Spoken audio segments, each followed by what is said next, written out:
Hello student, welcome back my YouTube channel. आप सभी का हमारे यूट्यूब चैनल गौरव होटे चेस पर फिर से स्वागत है। तो स्टूडेंट, आज हम बात करने वाले हैं जो भी आपकी RHS CUT 2025 की काउंसलिंग की स्टेप्स, किस तरह से आप चॉइस फिलिंग में कॉलेज सेलेक्ट करेंगे, एक से ज़्यादा कोर्सेज के लिए कैसे सेलेक्ट करेंगे, क्या फीस रहने वाली है, वो सब कुछ डिस्कस करने वाले हैं। तो उसके लिए सबसे पहले आपको RHS की वेबसाइट पर आना है। RHS की वेबसाइट पर आपको काउंसलिंग वाले ऑप्शन को सिलेक्ट करना है। जैसे ही आप सेलेक्ट करते हो तो आपके सामने कुछ इस तरह का स्क्रीन ओपन हो जाएगा।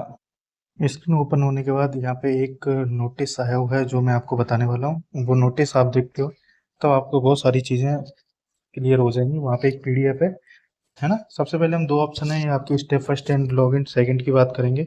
तो ये सारी प्रोसेस आपको कैसे करनी है उसके लिए यहाँ पे हम एक PDF RHS की तरफ से जारी हुई है, उसके हिंदी वर्जन जो मैंने डाउनलोड किया हुआ है उसके अकॉर्डिंग मैं आपको बताने वाला हूँ। उसके लिए सबसे पहले आपको RHS CUT 2025 के ये डायरेक्ट लिंक है, यहाँ से भी क्लिक कर सकते हो। जैसे ही आप यहाँ पे जो फर्स्ट ऑप्शन देखते हो, एक फर्स्ट ऑप्शन है रजिस्ट्रेशन, सेकंड ऑप्शन है लॉगिन। तो सबसे पहले आपको रजिस्ट्रेशन करना जरूरी है, उसके बाद आप लॉगिन की स्टेप पे जाओगे, है ना। ये दो स्टेप हैं, ये काफ़ी इंपॉर्टेंट स्टेप है। जैसे ही आप इनको क्लिक करते हो तब आपके सामने यहाँ पे कुछ डिटेल्स आपको फिल करनी पड़ेंगी आपको रजिस्ट्रेशन करने के लिए, तो वो आपको फिल करना होगा। रजिस्ट्रेशन के लिए फर्स्ट पे क्लिक करें और आपको यहाँ पे समीक्षा करने के लिए कहा जाएगा, मतलब आपको डिटेल्स फिल करनी होंगी। वो एंटर रोल नंबर और आपका जो भी फॉर्म नंबर है और डेट ऑफ बर्थ, ये सारी चीज़ें आपको फिल करनी होंगी। अगर आप अपना फॉर्म नंबर वगैरह भूल गए तो उसको दोबारा से भी निकाल सकते हैं, वेबसाइट के ज़रिए वहाँ पे ऑप्शन है, तो वहाँ से भी आप अपना फॉर्म नंबर वगैरह निकाल सकते हैं। इसको सबमिट करने के बाद आपको नेक्स्ट स्टेप में बढ़ने होंगे, ये सारी चीज़ें डिटेल्स के बाद। उसके बाद आपको सेकंड स्टेप में ये सारी चीज़ें ध्यान से पढ़ने, जो भी दिशा निर्देश हैं, क्योंकि आपको यहाँ पे एक चीज़ है कि पेमेंट एक ही बार करना होगा और नॉन रिफंडेबल होगा, और आपको अपने मोबाइल नंबर वगैरह सब कुछ चालू रखना जिसकी इन्फॉर्मेशन आपको मिल जाएगी, है ना। ये सारी चीज़ें हैं। और ध्यान रखना, चॉइस फिलिंग में का जो ऑप्शन रहेगा जिसमें एडिट वगैरह फॉर्म फिल करने का, वो सिंगल टाइम रहेगा। तो अगर आप ध्यानपूर्वक आगे बढ़ते हैं तो उसके बाद जैसे ही आप नेक्स्ट स्टेप की तरफ आगे बढ़ते हो तब आपके सामने कुछ इस तरह की स्लाइड ओपन होगी। उस स्लाइड में आपको बहुत सारी डिटेल्स हैं जो आपके लिए अवेलेबल रहेंगी, जिनको आप एडिट कर सकते हो या फिर दोबारा भर सकते हो। आपसे कोई मिस्टेक हुई है बहुत सारे से कैटेगरी वगैरह में, नाम वगैरह में, पेरेंट्स वगैरह नाम, इन सबको आपको चेक करना है। यहाँ पे आप अपना नाम, मोबाइल नंबर, पेरेंट्स नेम वगैरह जो भी चीज़ें हैं, आपकी कैटेगरी कौन सी है, मोबाइल नंबर है अगर आपके पास, है ना, ये सारी चीज़ें आप यहाँ पे अपडेट करके चेक कर सकते हैं कि आपका ये है, तो किसी और का तो शो नहीं हो रहा है ना। उसके बाद आपकी जो आप चेंज करने का ऑप्शन रहेगा तो आप चेंज कर सकते हैं। साथ ही यहाँ पे अब आगे बढ़ते हैं तो PWD और आपका जो भी आर्मी कोटा या फिर आपका माइनॉरिटी जो भी आप हो, वो वहाँ पे आपको सारी डिटेल्स यहाँ पे चेक करनी है, और आपको ये सारे डॉक्यूमेंट जो भी अपलोड करने हैं वो सिंगल PDF में अपलोड करने होंगे जो आगे यहाँ पे लिखा हुआ है। तो उसके बाद आपको नेक्स्ट, जब आप सारी चीज़ें अपनी डिटेल्स फिल कर देते हो यहाँ पे यस और नो जो भी चीज़ें हैं, एक बार सही से चेक कर लेना, क्योंकि आपको ये सारी चीज़ें करने का सिंगल टाइम ऑप्शन मिलेगा, बार बार ऑप्शन नहीं मिलेगा, है ना। तो ये सारी चीज़ें अपनी बहुत अच्छे से चेक करनी है। नेक्स्ट स्टेप में आपको 12th की जो भी आपका रिजल्ट डिक्लेयर होने के बाद जो भी आपके नंबर आए हैं 10th 12th के, वो आपको फिल करना है। यहाँ पे आपको मार्कशीट नहीं लगानी, क्योंकि अभी मार्कशीट वगैरह नहीं आई है। तो जो भी डॉक्यूमेंट्स अपलोड कर रहे हो वो सिंगल PDF में करते रहना, है ना। ओनली नंबर आपको अपडेट करना है, यहाँ पे मार्कशीट नहीं लगानी, है ना। फिल करना है सिर्फ नंबर। उसके बाद आप नेक्स्ट स्टेप पे बढ़ते हो। नेक्स्ट स्टेप काफ़ी इंपॉर्टेंट है, ये सारी चीज़ें एक एक स्टेप को आपको ध्यान से सुनना है। अगर आपने अभी तक वीडियो को लाइक नहीं किया तो लाइक कर दीजिए, चैनल को जरूर सब्सक्राइब कर लेना, क्योंकि आपको सारी अपडेट यहीं से मिलती रहेगी। आपको सिर्फ ओनली नंबर फिल करने हैं, सिंगल टाइम आपके लिए ऑप्शन रहेगा, आप इसको बार बार फिल अप नहीं कर पाओगे, इसलिए जो भी नंबर भर रहे हो सोच समझ के भरना सबमिट करने से पहले। उसके बाद आपकी जो डिटेल्स रहेगी, आपको क्रिएट पासवर्ड का ऑप्शन मिलेगा, यहाँ से आप अपना पासवर्ड जनरेट कर पाओगे जिससे आप लॉगिन स्टेप सेकंड के लिए जा पाओ। तो इसलिए अपना पासवर्ड जब भी बनाओ ऐसा बनाना सिंपल और इजी जो आपको याद रहे, नहीं बहुत सारे पासवर्ड ऐसे बना देते हो कि खुद को याद नहीं रहते, है ना।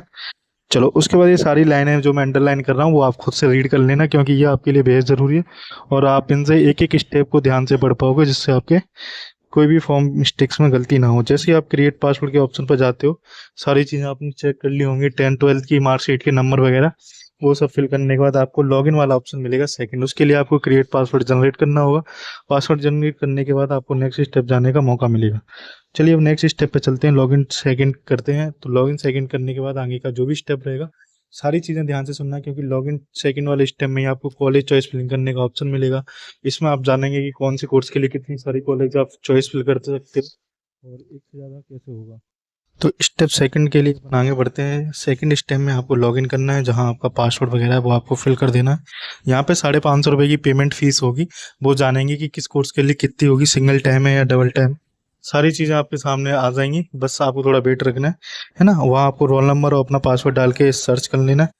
देखो यहाँ पे बहुत सारी चीज़ें आपको ध्यान से सुननी है, साथ ही जो मैं हाईलाइट पॉइंट्स कर रहा हूँ ये भी आपको ध्यान से पढ़ लेने। बेसिक बेसिक बात यहाँ पे यही है कि आप एक से ज़्यादा कोर्सेज के लिए अगर एलिजिबल हो तो यहाँ पे यस या नो का ऑप्शन देगा, जिसे आपको टिक करना है। अगर यस करोगे तब आप एक से ज़्यादा कोर्सेज के लिए काउंसलिंग में पार्टिसिपेट कर पाओगे। अब आपको हर कोर्सेज के लिए पेमेंट भी अलग अलग करना होगा। जैसे बीएससी नर्सिंग के लिए 550 अलग से, पैरामेडिकल के लिए 550 अलग से, और उन सब की स्लिप भी आपको डाउनलोड करनी होगी, है ना। जैसे ही आप ऊपर वाले स्टेप में आप कोर्स का नाम दिख जाएगा, उस कोर्स की जितनी भी कॉलेज होंगी वो आपके सामने स्क्रीन पर आ जाएंगी, है ना। वो आपके राइट साइड पर होंगी, तो उन राइट साइड से आप कॉलेज उठा उठा के लेफ्ट साइड पे शिफ्ट कर दोगे, तो जिससे आपकी कॉलेज ऐड हो जाएंगी। जैसे बीएससी नर्सिंग की करनी है तो पहले बीएससी नर्सिंग की सारी कॉलेज आएंगी, उसके बाद देन पैरामेडिकल की करनी है तो पैरामेडिकल की सारी कॉलेज आएंगी। इस तरीके से आपकी सारी कॉलेज आती जाएंगी और आप उनको टिक करते जाओगे। ये सारा स्टेप आपको एक एक लाइन हिंदी में पढ़ लेना, इसलिए मैंने हिंदी में डाली है क्योंकि इंग्लिश में कई बार बच्चों से मिस्टेक होता है। तो आपको हर कोर्सेज के लिए अलग से कॉलेज चॉइस फिल करने का ऑप्शन मिलेगा, है ना। हर बार नई कॉलेज चॉइस फिल करने का मौका मिलेगा। स्टेप फर्स्ट सेकंड थर्ड को मैंने मेंशन कर रखा है, उसी तरीके से आपको करना है ना। सारी कॉलेज आप ऐड ऑन कर सकते हो। यहाँ पे जो ग्रीन और रेड का मतलब है, ग्रीन यहाँ पे कॉलेज ऐड को दिखाएगा और रेड बटन यहाँ पे कॉलेज डिलीट को दिखाएगा। यहाँ पे कॉलेज को आप पहले नंबर, दूसरा नंबर, तीसरे नंबर पे अपने अकॉर्डिंग जैसे आपकी चॉइस फिलिंग रहेगी वैसे आप रख सकते हो।